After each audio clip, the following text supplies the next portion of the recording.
સ્વામિનારાયણ સંપ્રદાયના પુસ્તક નીલકંઠ ચરિત્રની અંદર વિવાદમાં આવી ચૂક્યું છે। શિવ પાર્વતીને સેવક તરીકે દર્શાવતા બ્રહ્મ સમાજમાં પણ રોષ ફેલાયો છે। રાજકોટમાં બ્રહ્મ સમાજે કહ્યું છે કે સ્વામિનારાયણ સંપ્રદાયના સાધુઓ પોતાના પાપ છુપાવવા માટેના મુદ્દા ડાયવર્ટ કરવામાં આવા બફાટ કરે છે અને હવે સ્વામિનારાયણ સંપ્રદાયના સાધુઓના બફાટ સાંખી નહીં લેવાય।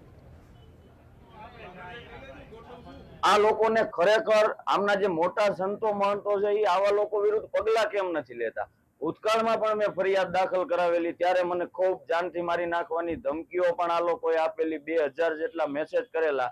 પણ આજે હું સ્પષ્ટ કરું છું કે અમે શાંત એટલે રહ્યા કે સનાતન ધર્મનો કોઈ પણ રીતે પ્રચાર પ્રસાર કોઈ કરતું હોય તો આવા 5% લોકો માટેથી એને રોકવાનો પ્રયત્ન કરવો જોઈએ નહીં, આવું ગણી અને અમે શાંતિ જાળવી। પણ હવેથી અમે સ્પષ્ટ કરીએ છીએ કે ક્યાંય પણ આવી સસ્તી પ્રસિદ્ધિ માટેથી જો કોઈ આવો વિડીયો કોઈ સ્વામી અપલોડ કરશે તો અમે એને હવે પાઠ ભણાવી દેવા